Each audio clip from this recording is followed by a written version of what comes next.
नमस्कार दोस्तों, आज के वीडियो में हम डिस्कस करेंगे कम पूंजी में अपना स्टार्टअप कैसे शुरू करें। अगर आपके पास बजट कम है और आप अपना खुद का बिजनेस करना चाहते हैं तो कौन सा बिजनेस करें, किसमें पूंजी लॉस नहीं होती है। तो दोस्तों, आज हम आप लोगों के सामने शेयर करने वाले हैं कपड़े का बिजनेस।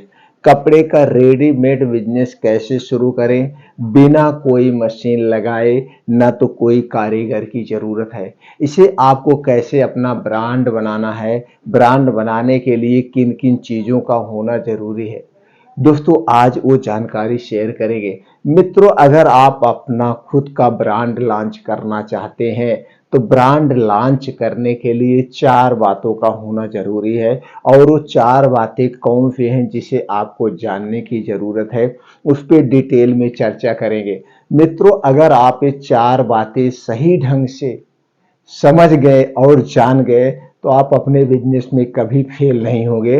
तो चलिए जानते हैं दोस्तों, कपड़े का रेडीमेड बिजनेस कैसे करें बिना कोई सिलाई मशीन लगाए, बिना कारीगर, बिना रॉ मटेरियल को अपना ब्रांड कैसे बनाएं। दोस्तों, अगर आप इसी को मैन्युफैक्चरिंग यूनिट डाल रहे हैं, मान लीजिए सपोज दैट आपको शर्ट लॉन्च करना है, टी शर्ट लॉन्च करना है, जींस का पैंट लॉन्च करना है, लेंगी लॉन्च करना है या अंडरवियर बनियान लॉन्च करना है, तो इसका अगर आप मैन्युफैक्चरिंग यूनिट डालते हैं तो मैन्युफैक्चरिंग यूनिट दोस्तों कई 2 टाइप की होती है, एक छोटी यूनिट, एक बड़ी यूनिट। अगर आप छोटी यूनिट भी डालेंगे तो उसमें भी बहुत सारे इंफ्रास्ट्रक्चर की जरूरत पड़ेगी। पहले जमीन लीजिए, जमीन लेने के बाद वहां पे आपको एक बिल्डिंग बनाना है, कुछ मशीनें लेना पड़ेगा, मैन्युफैक्चरिंग यूनिट लाइसेंस लेना पड़ेगा, जीएसटी नंबर लेना पड़ेगा, उसके बाद आपको एक ब्रांड नेम चॉइस करना पड़ेगा। और क्या चाहिए, आपको एक एक्सपीरियंस टीम चाहिए, सिलाई वाली जो मशीन, सिलाई मशीन जो चला लेते, इस टाइप की बहुत सारी चीज़ों की ज़रूरत पड़ती है। फिर आपका प्रोडक्ट बनता है। प्रोडक्ट बनने के बाद इसे आप क्या करते हैं, इसे आप मार्केट में सेल करते हैं। तो मार्केट में सेल करने के लिए आपको एक सेल्फ टीम तैयार करना पड़ेगा, डिस्ट्रीब्यूटर बनाना पड़ेगा, एजेंसी देना पड़ेगा, तमाम चीज़ें होती है। लेकिन इन सारे खर्चे से बचकर इसे हम कम पूंजी में कैसे शुरू करें, चलिए उस पर प्रकाश डालते हैं शुरू से अंत तक। और दोस्तों, आज के वीडियो में हम आपके सारे कंफ्यूजन को दूर कर देंगे। अगर आप वास्तव में बिजनेस करना चाहते हैं रेडीमेड का, तो दोस्तों वीडियो को बिना स्किप किए हुए अंत तक देखिए। इसमें हम आपको अपना खुद का 32 साल का एक्सपीरियंस शेयर करेंगे। मार्केट में कहां कहां पे प्रॉब्लम आती है, कैसे दुकानदार को हैंडल किया जाता है और ग्राहक क्या क्या चीजें जानना चाहता है, क्या क्या चीजें खोजता है आपके प्रोडक्ट में, ये सारी जानकारी। तो दोस्तों, सबसे पहली बात जो होती है, आपको एक ब्रांड नेम रखना पड़ेगा। क्या रखना पड़ेगा, एक ब्रांड नेम। क्या है, एक ब्रांड नेम लेना पड़ेगा। अब ये ब्रांड नेम अपने इच्छा अनुसार आप कोई भी नाम रख सकते हैं, जो नाम देखने में इजी हो। इसी नाम को आगे चल के आप अपनी कंपनी का रूप भी दे सकते हैं। जैसे मान लीजिए कोई नाम आप रख रहे हैं, जो भी आप नाम रखिए, नाम लेने में इजी हो, नाम लेने में इजी हो, और उस नाम को आगे चल के आपको कंपनी भी लॉन्च कर सकते हैं। कंपनियां 2 टाइप की लॉन्च होती है दोस्तों, तो उस कंपनी को भी आप लॉन्च कर सकते हैं, प्राइवेट लिमिटेड और लिमिटेड कंपनी, ये तो उसकी अलग बात हो गई। तो एक ब्रांड नेम आपको चॉइस करना। अब उस ब्रांड नेम का आपको क्या लेना है, ट्रेडमार्क यानी रजिस्टर्ड कराना है। तो दोस्तों, ये ट्रेडमार्क रजिस्टर्ड क्या होता है, जो आपने ब्रांड नाम रखा है, इस नाम से पूरे ऑल ओवर इंडिया में कोई नहीं रखेगा। ये ब्रांड नेम आपके नाम से सेफ हो जाएगा। तो इसे नाम को सेव करने के लिए, ट्रेडमार्क रजिस्टर्ड कराने के लिए आप कहां जाएंगे, इसके लिए सरकार की एक संस्था है जिसे हम दोस्तों आईपी इंडिया कहते हैं। क्या है, आईपी इंडिया। इसी संस्था पे सारे प्रोडक्ट क्या होते हैं, रजिस्टर्ड ट्रेडमार्क होते हैं। ये रजिस्टर्ड ट्रेडमार्क कितने दिन के लिए होता है दोस्तों, 10 साल के लिए। 10 साल के बाद आपको रिन्यूअल करवाना पड़ता है। ये 10 साल के लिए आपका प्रोडक्ट रजिस्टर्ड हो गया। अब इस नाम से 10 साल तक कोई नहीं रख सकता है। तो इसको रजिस्टर्ड ट्रेडमार्क करवाने के लिए किस कागज की जरूरत होगी दोस्तों, सिर्फ आपको क्या चाहिए, आधार कार्ड, पैन नंबर चाहिए आपका, इसी आपके नाम से प्रोडक्ट सेव हो जाएगा, रजिस्टर्ड हो। तो दोस्तों इस साइट पे जाके आप अपने प्रोडक्ट को खुद रजिस्टर कर सकते हैं, लेकिन दोस्तों हो सकता है फॉर्म को फिलअप करने में कहीं मिस्टेक हो जाए। इसलिए दोस्तों बहुत सारी ऐसी एजेंसियां हैं, बहुत सारे सीए लोग हैं, ये आपके प्रोडक्ट को रजिस्टर ट्रेडमार्क करवा सकते हैं, तो उनके माध्यम से आप करवा सकते हैं। अब दोस्तों इसके लिए सरकार एक फीस निर्धारित की है, 3,500 रुपए। पहले दोस्तों 5,000, सॉरी दोस्तों, पहले 3,000 लगता था, इस समय 3,500 रुपए लगता है, सिर्फ वन टाइम पेमेंट। अब 10 साल के बाद जब आप रिन्यूअल करवाएंगे तो उस समय जो फीस होगी आपके, ये पहला काम आपको करना है अगर आपको ब्रांड बनाना है तो। क्योंकि दोस्तों ब्रांड एक अलग पहचान होती है, उसी से आपके प्रोडक्ट की पहचान होती है, उसी से आपकी पहचान बनती है। तो ये हो गया ब्रांड नेम। दूसरी चीज जो आपको चाहिए, दूसरी चीज आपको जो चाहिए दोस्तों, प्रोडक्ट की क्वालिटी।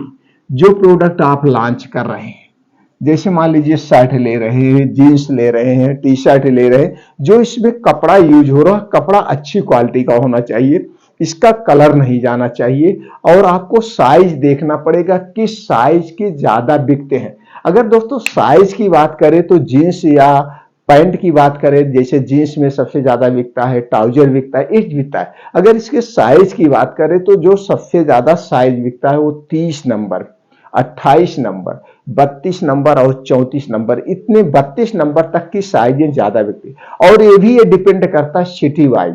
कहीं कहीं किसी शहर में बहुत ज्यादा मोटे लोग रहते हैं तो वहां पे दोस्तों 34 नंबर, 36 नंबर, 40 नंबर बिकता है। और जो ग्रामीण इलाका होता है, ग्रामीण इलाके में बहुत मोटे लोग नहीं होते हैं, हमारे हिसाब से एक एवरेज लोग होते हैं, तो वहां पे दोस्तों 28 से 30 नंबर कमर लगती है। तो इसको आपको मैनेज करना पड़ेगा, देखना पड़ेगा कि आप किस जगह पे पहले लॉन्च कर रहे हैं, उसी हिसाब से आपको बनवाना। अब उसके कलर पे भी ध्यान देना होगा, किस टाइप का कलर सबसे ज्यादा बिकता है। बहुत ज्यादा कलर में नहीं बनवाना है, जो कलर आप भी लाइक करते हो, आप अपने यार दोस्तों से थोड़ा सा सलाह ले लें, जिस टाइप के कलर ज्यादा हो, चाहे वो शर्ट हुआ, चाहे टी शर्ट हुआ, चाहे अंडरवियर, बनियान, जो भी आप लॉन्च कर रहे हैं रेडीमेड में, तो दोस्तों वो कलर आपको चॉइस करना है। और जो उसमें कपड़ा यूज होगा वेस्ट क्वालिटी का होगा, जो उसकी सिलाई होगी वेस्ट क्वालिटी की होगी, कभी सिलाई से कंप्रोमाइज नहीं करना है। यही क्वालिटी होती है,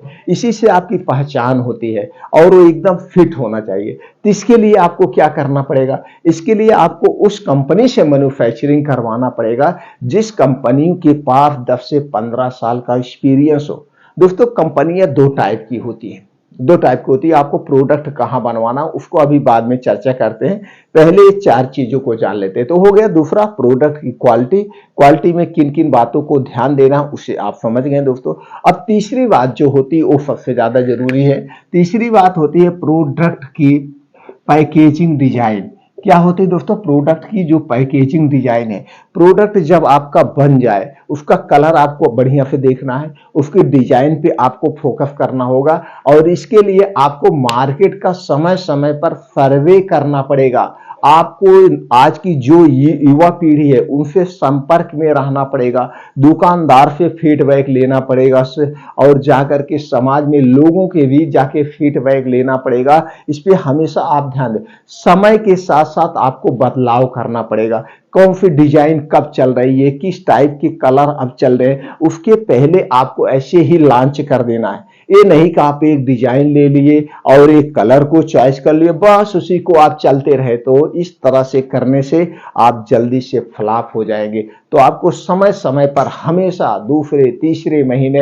ऐसे लोगों के बीच में जाना होगा, दुकानदार के बीच में जाना होगा, और देखना पड़ेगा किस समय क्या ट्रेंड्स चल रहा है, कैसे लोग चल रहे हैं। और इसके लिए दोस्तों आप उनका फैशन डिजाइनर जो होते हैं उनका भी सहारा ले सकते हैं, उनके भी संपर्क में आप रह सकते हैं। तो फैशन डिजाइनर के संपर्क में रह के आपको अनुभव ये होगा किस टाइप की डिजाइन आने वाली है, कैसे लोग लाइक करेंगे। भले आपको उसके लिए पैसे वेस्ट करना पड़े, लेकिन वहां से आपको एक एक्सपीरियंस मिलना पड़ेगा। और उसके बाद जो प्रोडक्ट आपका जब बन के पैक करके आ जाएगा तो उसको कैसे प्रॉपर डिब्बे में कैसे पैक करना है, उस डिब्बे की डिजाइन कैसे होगी, उस डिब्बे का कलर कैसे होगा, ये भी ध्यान देना होगा। क्योंकि जब दुकानदार जाएगा शोरूम में, कैसे पैक करके आपका कपड़ा रखा गया, कैसे किया गया, ये भी देखना पड़ेगा। तो यहाँ पे ध्यान देना पड़ेगा। अब चौथी बात जो है दोस्तों, वो प्रोडक्ट को सेल करने की कला। प्रोडक्ट को सेल कैसे किया जाए दोस्तों, आज के 20 साल पहले सेल करने का सिर्फ एक ही माध्यम था, वो क्या था, ऑफलाइन का माध्यम था। और आज आपके पास दो माध्यम है। दूसरा माध्यम कौन सा, ऑनलाइन का माध्यम। आज दोस्तों 80 से 90% लोग ऑनलाइन परचेज करते हैं। वहीं से देखते हैं, जो आप डिजाइन रिव्यू डाले रहते हैं, जो डिजाइन जैसे डाले रहते हैं, जैसे कपड़े क्वालिटी लिखे रहते हैं, वो सारी चीजें वहीं से इमेज देखकर लोग परचेज करते हैं। तो इसके लिए दोस्तों आपको ऑनलाइन का भी सहारा लेना पड़ेगा। ऑनलाइन बेचने के लिए बहुत सारी वेबसाइट है, जैसे आप भी प्रोडक्ट मंगाते होंगे, उन सारी वेबसाइटों पे जाके अपनी लॉगिन आईडी बना लीजिए। लॉगिन आईडी बना के वहां बेच सकते हैं। तो वहां बेचने के लिए आपको जीएसटी नंबर की जरूरत पड़ेगी। जीएसटी नंबर भी दोस्तों फ्री ऑफ कॉस्ट है। इसे आप ऑनलाइन उनकी साइट पे जाके अप्लाई कर सकते हैं, ले सकते हैं, या फिर जो सेलटेक्स में एडवोकेट होते हैं उनके माध्यम से आप ले सकते हैं। अगर आप उनके माध्यम से ले रहे हैं तो आपको दोस्तों टैक्स रिटर्न भरने उरने में आपको आसानी होगी। तो दोस्तों ये हो गया आपको ऑनलाइन बेचने का। दूसरा है ऑफलाइन। दोस्तों जब आप ऑफलाइन बेचेंगे तो इसके लिए आपको सेल्समैन रखना पड़ेगा। अभी नॉर्मली तौर पे अगर आपके पास बजट ज्यादा है तो सेल्समैन रखिए, और 10 सेल्समैन पे एक मैनेजर होता है जो सारे सेल्समैन को दोस्तों मोटिव करता है, उनकी इंक्वायरी करता है, प्रोडक्ट बेच रहे हैं कैसे कर रहे हैं, फिर उनके साथ दुकानदार के यहाँ जाके विजिट करता है, दुकानदार को मोटिव करता है। ये हो जाता है सेल्फ टीम तैयार करने का। सेल्फ टीम कैसे तैयार करें, इस पे दोस्तों अलग से एक वीडियो बना देंगे, कैसे डील की जाती है और कैसे सेल्फ टीम तैयार की जाती है। तो दो माध्यम है बेचने का, ऑफलाइन और ऑनलाइन, दोनों माध्यम से बेच सकते हैं। ये तो हो गया प्रोडक्ट बनाने से बेचने तक की 4 महत्वपूर्ण बातें, और इस 4 बातों को समझना बहुत जरूरी है। जब तक आप इन 4 बातों को नहीं समझेंगे तो दोस्तों आगे बिजनेस सफल नहीं हो पाता है। आज का यही समय है दोस्तों, कुछ लोग दूसरे के सुन करके और अपना बिजनेस लॉन्च कर देते हैं और आगे चल करके वो फ्लॉप हो जाते हैं। तो अगर आपको फ्लॉप नहीं होना है तो पहले इन चारों चीजों के बारे में जमीनी जानकारी हासिल करिए। और जमीनी जानकारी कैसे हासिल होगी, तो छोटे से बिजनेस से शुरुआत करके। इसीलिए हम सबसे पहले अपने मित्रों से कहते हैं, मित्रों मैन्युफैक्चरिंग यूनिट डालने के बजाय आप मार्केटेड बाय प्रोडक्ट लॉन्च करिए, आप कभी फेल नहीं होंगे। तो चलिए दोस्तों, इसे करना क्या है। दोस्तों आप लोग जानते हैं कपड़े में कोई एक्सपायरी नहीं होती, एक्सपायरी का कोई टेंशन नहीं होता है, टेंशन नहीं लेता, और कपड़े का रेट कम नहीं होता, दिनों दिन बढ़ता जाता है। तो एक तो यहाँ पे ये बिजनेस करने के लिए सबसे बड़ी सफलता का सीढ़ी यही होती है। दूसरी चीज दोस्तों, आपको मैन्युफैक्चरिंग यूनिट नहीं डालना है। मैन्युफैक्चरिंग यूनिट आप डालते हैं यानी कि अगर आप सफल नहीं होते हैं तो आपका जितनी भी मशीनरी है सब पैसे वेस्ट हो जाएगा। मैन्युफैक्चरिंग बाय लॉन्च करने में और मार्केटेड बाय प्रोडक्ट लॉन्च करने में अगर प्रॉफिट की बात करें तो दोस्तों सिर्फ 5% का डिफरेंट आता है। अगर आप अपना खुद का मैन्युफैक्चरिंग यूनिट डाल के प्रोडक्ट बना रहे हैं तो यहाँ पे आपको 5% ज्यादा मिलेगा, और यही मार्केटेड बाय लॉन्च करेंगे तो आपको 5% प्रॉफिट कम मिलेगा। लेकिन मैन्युफैक्चर बाय बिजनेस करने में रिस्क ज्यादा है, यहाँ पे इन्वेस्टमेंट ज्यादा है। मार्केटेड बाय प्रोडक्ट को लॉन्च करने में रिस्क ना के बराबर है, और इन्वेस्टमेंट मैन्युफैक्चरिंग यूनिट से 25% ही है, यानी 75% की बचत है। इसीलिए मार्केटेड बाय बिजनेस सबसे बेस्ट बिजनेस है। इसके लिए आपको क्या करना है, इसके लिए दोस्तों आपको किसी बड़ी सिटी में जाना है, जैसे लुधियाना हो गया, दिल्ली हो गया, सूरत हो गया, कलकत्ता हो गया, बेंगलुरु हो गया, ये जो बड़ी हिमाचल प्रदेश हो गया, ये जो बड़े बड़े इंडस्ट्रियल एरिया यहाँ पे है, यहाँ पे सब लोग दोस्तों मैन्युफैक्चरिंग यूनिट डाल के बैठे हैं, और उनका एक ही काम होता है, वो सिर्फ थर्ड पार्टी प्रोडक्शन करते हैं। अपना मार्केट नहीं करते हैं, मार्केटेड बाय प्रोडक्ट नहीं करते हैं, तो वो दूसरे का ही प्रोडक्ट बनाते हैं। तो आपको यहाँ पे विजिट करना, वहाँ पे विजिट करने के बाद तो आप जब जाएंगे तो देखेंगे दोस्तों उनके यहाँ बहुत सारी कंपनियों का प्रोडक्ट बन रहा है, तो वहाँ विजिट करने से बड़ा फायदा मिलता है। कौन सी कंपनी का कौन प्रोडक्ट बन रहे हैं, उनका कैसे पैकेजिंग डिजाइन है, वहाँ सीख मिलती है। तो वहाँ विजिट करेंगे, विजिट करने के बाद जब उनके साथ आपकी मीटिंग होगी तो दोस्तों वहाँ से आपसे पूछा जाएगा कौन सा प्रोडक्ट बनवाना चाहते हैं, उसकी क्वालिटी कैसे रखना चाहते हैं। तो जैसे आप क्वालिटी बताएंगे उसी क्वालिटी के हिसाब से वहाँ पे रेट होता है। तो वहाँ पे जो एग्रीमेंट होगा उस एग्रीमेंट में दोस्तों यही आप फाइनल करना कि मेरे में जो भी कपड़ा बनेगा या जिस टाइप का आप लॉन्च करना चाहते हैं उसकी क्वालिटी बेस्ट हो, कपड़े की सिलाई नहीं टूटना चाहिए और इसकी डिजाइन जैसे आप उनको बताएंगे उसी टाइप की डिजाइन होनी चाहिए। तो फिर रेट जब क्लियर हो जाएगा, सारी बातें हो जाएगी दोस्तों, जिस दिन आपका उनका डील क्लियर हो जाएगा उसके 20 से 25 दिन बाद प्रोडक्ट बन के आपके रजिस्टर्ड ऑफिस पे आ जाएगा। तो पहली बार में ज्यादा टाइम लगता है, उसके बाद कम समय लगेगा और आपका प्रोडक्ट बन के आपके यहाँ आ जाएगा। इनमें रिस्क ना के बराबर है। अब दोस्तों आप प्रोडक्ट आ गया, अब आप इसे सेल करिए। अगर प्रॉफिट की बात करें दोस्तों, प्रॉफिट की बात करें, चाहे वो शर्ट हुआ चाहे पैंट हुआ, जो भी आप रेडीमेड में लॉन्च कर रहे हैं उसकी जितनी आपकी लागत आएगी, लागत का 2 गुना प्रॉफिट, लागत का 2 गुना प्रॉफिट आपका हमेशा आएगा, इससे कम नहीं होगा। 3 गुना तक, वो भी थोक रेट में। जब इसे आप थोक रेट में, जैसे जो भी शर्ट आपका 100 रुपए में बनेगा, 200 रुपए में बनेगा, यही शर्ट थोक में आपका 400 रुपए में जाएगा। यही शर्ट अब 400 रुपए में आपका थोक में जाएगा। अब वो 400 में वाला जो थोक में खरीदा है दुकानदार, चाहे वो 800 में बेचे चाहे वो 900 में बेचे, उसके ऊपर डिपेंड होता है। अगर रही एमआरपी की बात, तो कुछ कंपनी एमआरपी भी डालती है, कुछ कंपनी एमआरपी नहीं डालती, वो आपके ऊपर डिपेंड होता है। एमआरपी भी दोस्तों आप बढ़ा चढ़ा के डाल सकते हो, उसकी कोई वो नहीं होती है। जैसे आप माल में जाते हैं, माल में आप देखते होंगे एमआरपी 3000 4000 पड़ी हुई है और मिलता कितने में है, वहां पे लिख देंगे 50% डिस्काउंट, 80% डिस्काउंट, 2 पे 1 फ्री। इनको जैसे बेचना होगा अपने ढंग से बेचेंगे। तो ये दोस्तों ये हो गया ये बिजनेस करने का आइडिया। तो दोस्तों रेडीमेड का बिजनेस सबसे बेस्ट बिजनेस, न सड़ने का डर, न गलने का डर, और दोस्तों प्रॉफिट 2 गुना होगा। थोक में फुटकर में बेचेंगे 3 से 4 गुना। तो दोस्तों अगर आप इस बिजनेस को करना चाहते हैं, आप कहां से हैं, किस स्टेट से हैं, आप हमें कमेंट सेक्शन में बताइए।